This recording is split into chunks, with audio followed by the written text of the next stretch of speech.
There comes a moment, sometimes so quiet you almost miss it, other times so powerful it shakes you awake, when you realize something within you is changing.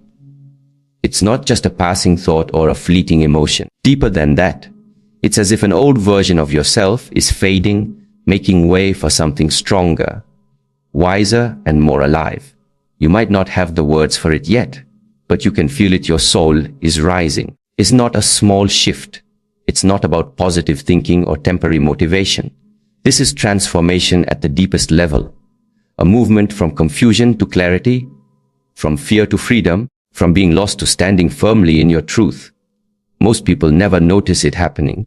They stay trapped in the same cycles, chasing the same empty things, never realizing they are meant for more. But you feel it. Something inside you is stirring, and no matter how hard you try to ignore it, the call only grows louder. At first, it might feel unsettling. You start questioning things you once accepted without thought. The job that used to give you security now feels like a cage. The relationships that once felt comfortable now leave you restless.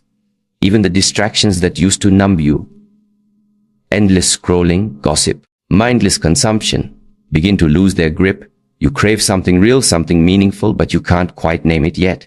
That discomfort, that's your soul breaking free. Then comes the resistance. The moment you start changing, the world will try to drag you back. People will question you. They'll call you too serious or too intense because you no longer laugh at the same jokes or chase the same empty goals. Old habits will whisper to you, tempting you to fall back into comfort. Fear will rise up, telling you it's safer to stay small. This is the test. Most people fail here. They feel the pull of something greater, but when things get hard, they turn back. But not you. If your soul is truly rising, you'll feel that resistance, and you'll push through anyway. This is where discipline becomes your greatest ally. A rising soul doesn't float effortlessly toward the light. It climbs, it fights, it chooses again and again to do what's necessary rather than what's easy. You start waking up earlier, not because you have to, but because you crave the silence of the morning. You move your body not for vanity, but because it's a temple you've neglected for too long. You let go of relationships that drain you, not out of cruelty, because you finally understand your energy is sacred. Every small choice becomes a brick in the foundation of your new self. And then, one day, you realize the world looks different. Same sunsets that used to pass unnoticed now take your breath away. The struggles that once broke you now feel like lessons. You no longer beg for validation because you found something far more valuable. Your own truth is what it means for your soul to rise. It's not about reaching some final destination. It's about the climb itself. The moment you commit to the ascent, you've already won. The path won't be easy. Easy was never the point. The point is to rise. And once you've felt that pull, there's no going back. There comes a moment in every person's journey when the noise of the world begins to fade into background static, and what was once urgent suddenly feels trivial. This quiet revolution within marks the first undeniable sign your soul is ascending. You find yourself seeking solitude not as an escape, but as homecoming. Where you once feared silence, you now crave it. Where empty chatter once entertained you, it now drains you. This isn't withdrawal from life, but rather a profound engagement with the only voice that ever truly mattered, your own. Modern world operates on distraction, feeding us endless streams of stimulation designed to keep us from ever meeting ourselves. Social media scrolls replace self-reflection. Podcasts and playlists drown out inner wisdom. We've been conditioned to believe solitude equals loneliness, when in truth, it's our most sacred space. When your soul begins its ascent, you start recognizing these distractions for what they are, not comforts, but chains. The moment you choose to sit in stillness without reaching for your phone, when you prefer a walk in nature to another episode of mindless entertainment, when the thought of spending an evening alone with your journal excites you more than crowded parties, these are the quiet victories of a rising soul. This transformation doesn't happen overnight. At first, Silence might feel uncomfortable, even terrifying. We've spent years, perhaps decades, running from ourselves, our doubts, our pains, our unrealized potential. Sitting with ourselves means finally facing what we've been avoiding. The miracle, when you stop running, the monsters you feared turn out to be paper tigers. The pain you avoided confronting becomes your greatest teacher. The dreams you buried out of fear begin whispering to you again, time with the clarity of truth. This is why seekers through the ages have valued solitude, not because the answers come easily, but because they only come when we're still enough to hear them. Consider how you've changed. There was a time when being alone with your thoughts felt like punishment. Now, you protect these moments like the treasures they are. Where you once needed constant validation from others, you now find deeper validation within. The opinions that once kept you up at night now barely register. This isn't indifference, it's the emergence of something far more powerful: self-knowledge. You're no longer a leaf blown by every wind of outside judgment, a tree rooted in your own truth. The more time you spend in your own company, the more you realize how little you need from anyone else to feel whole. This growing comfort with solitude reveals a profound spiritual truth. We are never truly alone. As the superficial layers of identity peel away in quiet reflection, we discover the vast inner landscape that connects us to something greater. Mystics call this the divine presence. Psychologists might call it the unconscious. The label matters less than the experience, that sense of being both fully yourself and part of something infinite. In solitude, we don't lose connection. We discover the deepest connection of all. The practical implications are radical. When you stop fearing solitude, you stop making decisions from loneliness. Relationships become choices rather than needs. Work becomes expression rather than validation. Life becomes intentional rather than reactive. You begin to recognize how much of your past behavior was just trying to fill voids with people, with achievements, with substances, noise. Now, those voids don't terrify you anymore because you've learned they were never empty to begin with. They were sacred spaces waiting to be filled with your authentic presence. Watch how this changes your daily life. Start waking earlier, not out of obligation, but because dawn's quiet hours have become your most precious time. You'll find yourself turning down invitations not out of antisocial tendencies, but because you've learned the value of your own company. Books will replace small talk. Meditation will replace distraction. This isn't isolation. It's the cultivation of an inner sanctuary that no external circumstance can violate. The philosopher Pascal was right when he said all of humanity's problems stem from man's inability to sit quietly in a room alone. Your rising soul is solving that fundamental problem. An important distinction here between healthy solitude and unhealthy isolation. The soul solitude is nourishing, not draining. It leaves you energized, not depleted. Connects you more deeply to others, even as it roots you in yourself. This is the paradox. The more comfortable you become alone, the more authentically you can show up in relationships. Stop using people as distractions from yourself and start engaging with them from a place of wholeness. This first sign, the shift from fearing silence to craving it, creates the foundation for all other spiritual growth. Without learning to be at peace in our own company, we remain forever dependent on external validation. Without developing the capacity for stillness, we can never hear our soul's guidance. Without embracing solitude, we'll keep mistaking the world's noise for truth. Your growing love for quiet isn't antisocial. It's the most profound social act. There is making peace with yourself so you can truly be present for others. As this transformation deepens, you'll notice an interesting phenomenon. Your tolerance for superficiality diminishes. You'll naturally gravitate toward deeper conversations, more meaningful connections, more substantial experiences. The frivolous will fall away not through effort, but through natural disinterest. This isn't elitism, it's evolution. Your soul is prioritizing what truly nourishes it, and in doing so, it's leading you home to yourself. The journey isn't always easy. There will be moments when the silence feels too heavy, when the old temptations to distract yourself return with renewed force. This is normal. Spiritual growth isn't linear. What matters is that you keep returning to the stillness, keep protecting those sacred moments of solitude. With time, what once required discipline becomes your greatest joy. What began as practice becomes presence, and that presence becomes the foundation for everything else. Your rising soul will manifest in your life. This is the first and most fundamental sign your soul is rising, not dramatic visions or sudden enlightenments, but the quiet, persistent call inward. The more you answer that call, the more the other signs will naturally emerge. But it all begins here, in the sacred space of your own company, in the courage to be still, in the willingness to listen to the voice that's been whispering to you all along. The world will try to pull you back into noise and distraction, but once you've tasted this silence, you'll never confuse the two again. Your soul is rising, and its first victory is teaching you the incomparable value of your own presence. There comes a pivotal moment in every spiritual awakening when you realize you can no longer carry the weight of what once defined you. Like a tree shedding dead leaves in autumn, your soul begins releasing what no longer serves its growth, not through force, but through natural surrender.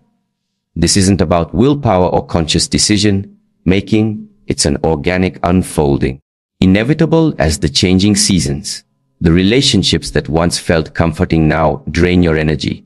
The habits that numbed your pain now feel like prison bars. Even long-held beliefs about who you are start crumbling like sandcastles before the tide. This is the second sacred sign your soul is rising.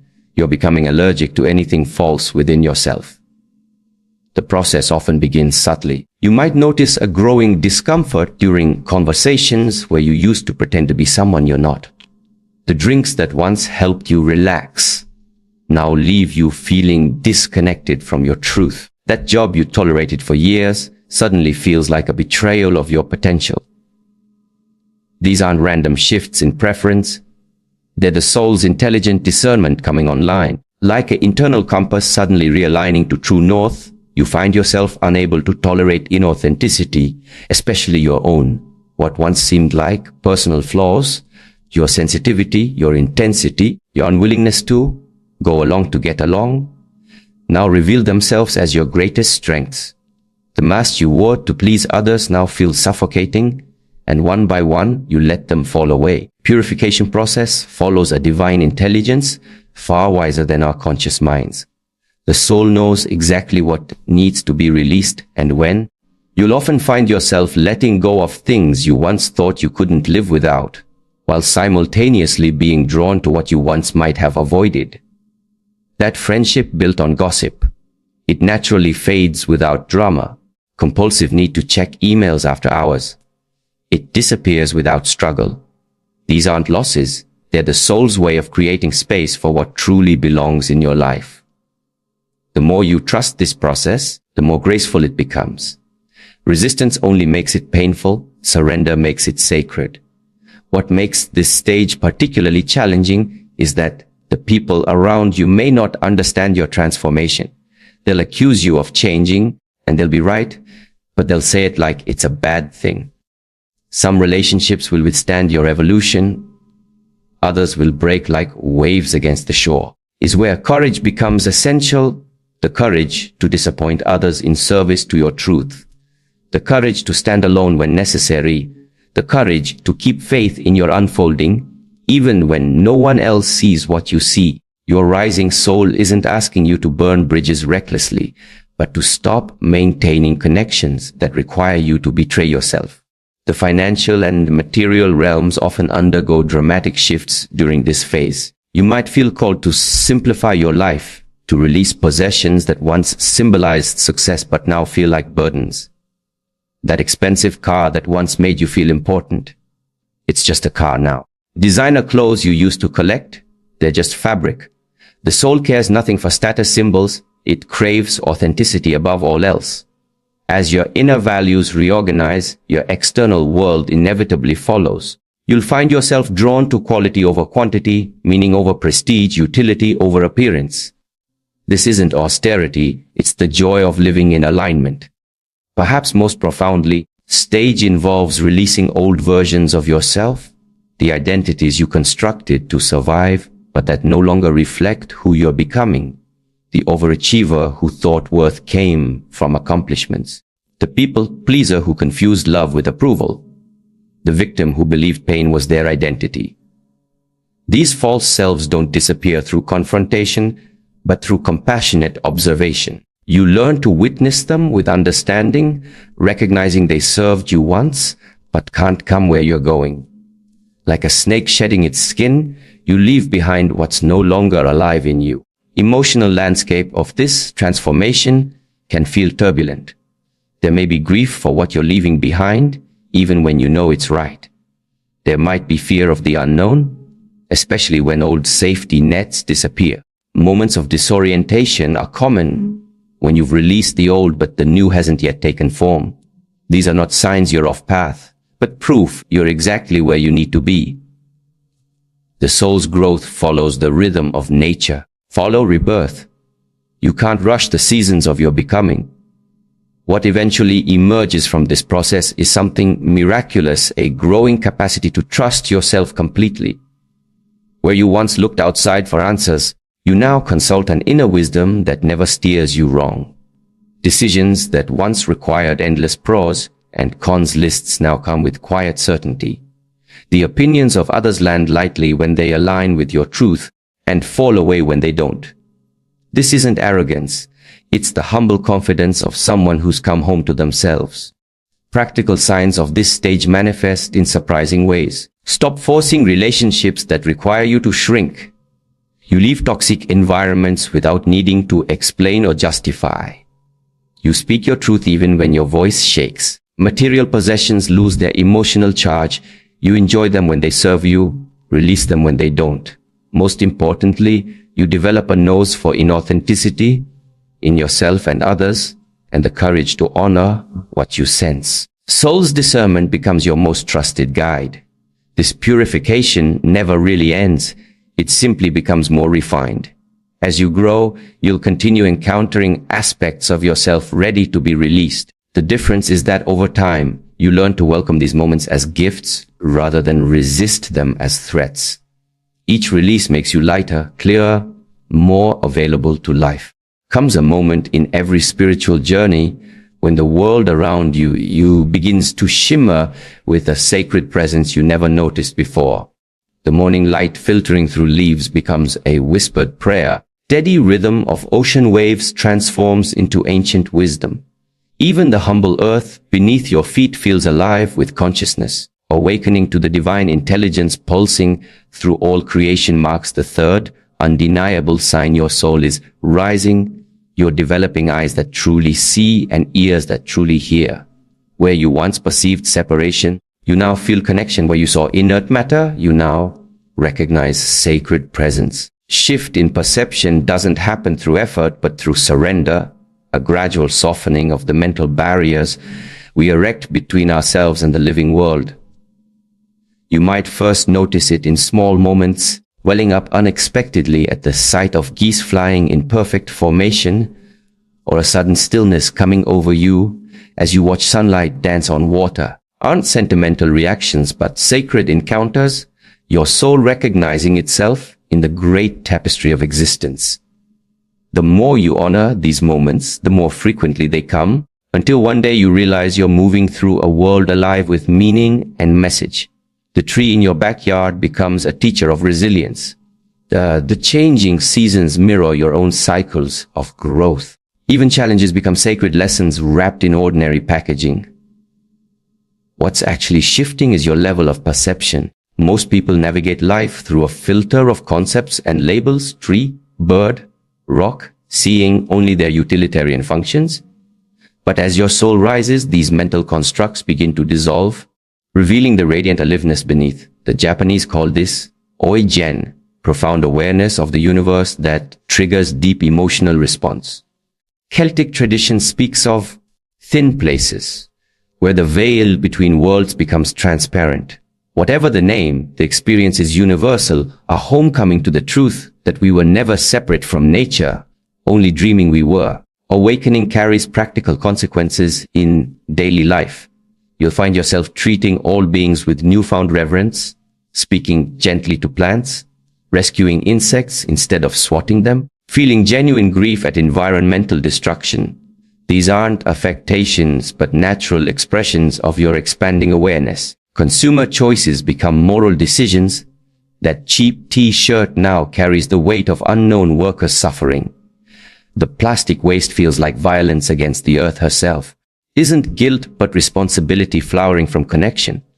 You start making different choices not because you should, but because you can't pretend you don't know better anymore. Relationships transform under this new light. You begin seeing the divine spark in every person, even those who irritate or oppose you. The rude cashier isn't just a bad mood, she's a soul carrying invisible burdens. The political opponent isn't just wrong, he's a fragment of the whole, expressing one facet of a truth too vast for any single perspective. This doesn't mean becoming a doormat, but rather engaging from a place of profound respect for the sacred journey each soul is undertaking. Conflicts remain, but they lose their personal sting. You're no longer fighting an enemy, but working with a mirror. Mystical traditions all point to this realization in different languages. The Hindus speak of darshan, sacred seeing. Indigenous wisdom keepers talk of listening to the land. Christian mystics describe seeing God in all things. Science now confirms what the ancients knew, that at quantum levels, everything is energy and information in dynamic relationship. Your rising soul isn't imagining connections. It's perceiving the fundamental reality that was always there, waiting for your awareness to align with it. Stage often brings synchronicities that defy logical explanation. Thinking of a friend who suddenly calls, encountering exactly the right book at the right moment, seeing repeating numbers that feel like cosmic winks. Aren't coincidences but confirmations that you're tuning into the deeper currents of existence. The universe begins responding to your inner state with uncanny precision, reflecting back the energy you emit. What you call luck is actually resonance. What you call miracles are simply laws of consciousness most haven't learned to work with yet. A shadow side to this expansion worth naming, the temptation to escape worldly responsibilities under the guise of spirituality. The rising soul isn't called to reject the material world, but to sanctify it. You don't transcend life, you bring more presence to it. That means showing up for difficult conversations, paying bills on time, and doing the dishes with as much reverence as you'd bring to a meditation cushion. Sacred isn't somewhere else, it's right here, in the laundry and the traffic jams and the tax returns. If we have eyes to see, practical signs of this stage show up in unexpected ways. You might develop new sensitivities to artificial lights, processed foods, or violent media, because your system now recognizes these as assaults on consciousness. Your dreams may become more vivid and symbolic as your unconscious finds new ways to communicate. You'll likely feel drawn to spend time in nature, not for recreation, but for communion. Even your sense of time might shift, less linear, more cyclical, periods of intense productivity followed by necessary follow stretches. These are all signs your nervous system is rewiring itself to accommodate higher frequencies of awareness. The most profound gift of this stage is the erosion of existential loneliness. When you perceive the aliveness in all things, you're never truly alone. A conversation with an old tree becomes rich with wisdom. The wind carries messages. The stars feel like ancestors watching over you. This isn't fantasy or psychosis. It's the most sane and accurate way of perceiving we're capable of as humans. The modern world has simply talked us out of this native knowing, and your rising soul is reclaiming it. As this connection deepens, you'll naturally become a steward rather than a consumer of life. Environmentalism stops being a political position and becomes personal integrity. You can't claim connection while participating in destruction. Compassion extends beyond humans to all sentient beings. Your lifestyle simplifies not through deprivation, but because genuine fulfillment requires less than you thought. Each choice becomes a prayer, each action an offering. Sacred connection isn't something you need to create. It's always been there, waiting for the static of distraction to clear so you can experience it. Your rising soul isn't acquiring anything new, but remembering something ancient and essential. The more you trust this remembrance, the more the world reveals its hidden dimensions to you. What was once metaphor becomes lived reality. You are the tree, the river, the star, and they are you. Separate only in appearance, united in essence. This is the third sign your soul is rising, not that you're becoming more spiritual, that you're finally waking up to how spiritual everything always was. We began this journey by noticing the quiet stirrings within. Those first signs that your soul was awakening. The growing need for solitude, not as escape but as homecoming. The natural release of what no longer served you, like autumn leaves falling without resistance. The dawning realization that the world around you was alive with sacred connection. Every tree, every breath, every challenge whispering wisdom. And finally, the profound shift where obstacles became invitations and every stumble revealed itself as part of a grander choreography, are not separate milestones but interconnected threads of the same unfolding. The solitude you craved, keynote 1, created the space to discern what needed releasing, keynote 2. That release cleared the debris blocking your perception, allowing you to see the divine woven into all things, keynote 3. And with those eyes opened, you could finally recognize challenges as the soul's perfect curriculum, keynote 40. Is the spiral path of awakening, each turn drawing you deeper into truth, each lesson preparing you for the next. What's emerging now is a life no longer lived on the surface, but in radiant depth. You move through the world differently. People may call you changed, and they're right. You've shed the hollow roles you once played. Where you once sought validation, you now offer authenticity. Where you once feared silence, you've become a vessel for its wisdom. The mundane has become miraculous. A cup of tea is a meditation. A walk is a communion. A setback is a setup for growth.